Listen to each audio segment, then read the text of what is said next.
Good morning. Welcome to Church on the Net. Actually, it's afternoon.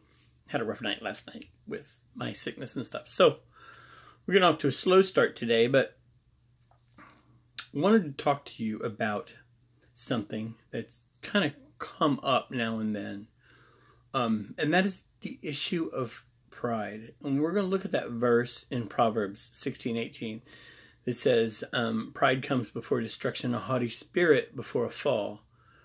We, in the process of learning how to lean, I hear over and over again, I lean on Jesus and that's all I need. We do need to lean on God. We do definitely need to lean on God. However, in that whole process, if we're going to learn from the Bible anything, especially in the Old Testament and coming through with Jesus and his disciples, he meant us for togetherness. No man's an island. You're not expected to do it by yourself. It's hard enough. And the key here is in the New Testament, when Jesus kind of fulfilled the Old Testament. He did fulfill the Old Testament. And if we tried to do the law all on our own, it would be futile. You can't do it.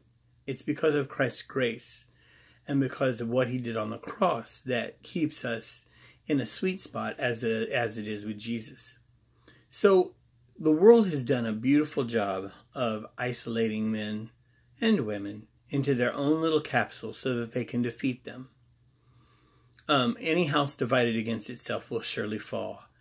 You got to lean on people that he's put in your life. And if he hasn't yet, if you don't have any of those people in your inner circle, we need to help you find some. Now, here's the reason why we do the way that we do it.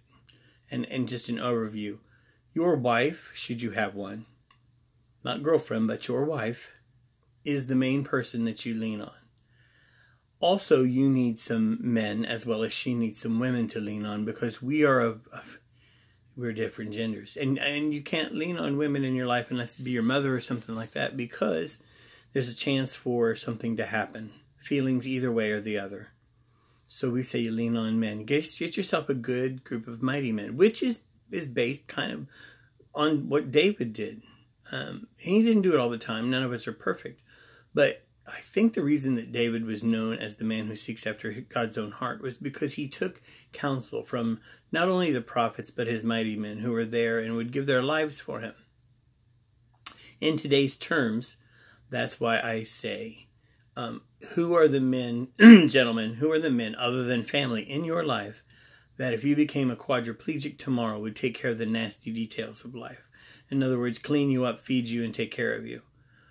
That's what we strive for as mighty men. Not that we have to or that we want to, but it's because of love and appreciation for each other that we would do it. In other words, it's a close bond. That's not always easy to do. And here's part of the reason. He gives us throughout the Bible several times talking about pride and laying it down. Your pride will not do anything but hurt you and destroy you. You got to decide whether that's your choice or whether you want to live by the Spirit. And by that I mean by the guidance of what the Holy Spirit tells you to do and how he interacts. With that being said, you cannot live by the Spirit unless you're into the Word. And I don't mean reading the Word for large, vast periods of time to say that I read it, but actually reading it for content and for quality. That is one of the reasons why we always say, we have that plan, and I send out the devotions that are small. You read one chapter, and as you read it, what sticks out to you? And from that, you dissect it a little bit by saying, okay, now what does this mean to me? And what is God telling me from this? Now that I've got that, how can I apply it to my life? And that's to start is great.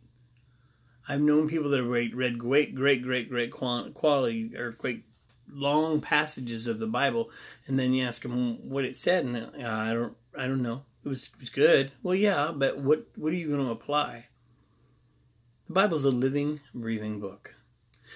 You can read it one day, and you can read the same chapter the next day, as in what you're going through, and it could be totally different.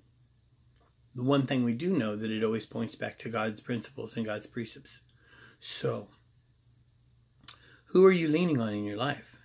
as we get closer and closer to his return, it's going to get harder and harder and harder. If you look at the world around you, it's very obvious. It's very, very obvious that it's going to get harder and harder. And the more that you design yourself as an island and say, I don't need anybody, the easier your downfall is going to be. Because you see, the devil is not going to approach you right up straight in your face. I don't believe. I believe he's going to seduce you. He's going to come in and slowly work in your mind to get you to lower your precepts, lower your conditions, so that he can have control. And that's what he does all the time. All this being said, the mentoring program teaches godly principles. It is not a perfect program. No program is.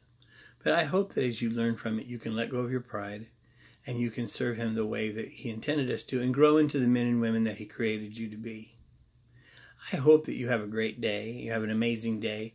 We're going to be looking at Advent going forward, which is basically the Sundays that lead up to Christmas Eve, to talk about what we're appreciating from the gift that he gave us during this year. Don't forget our fundraiser. We have an immediate goal of $5,000, which we're nowhere near close. But I hope that you can help support if you get a chance. And they will be listed in the message with this, the title of this, how to do that. I hope you have a great day. God bless you.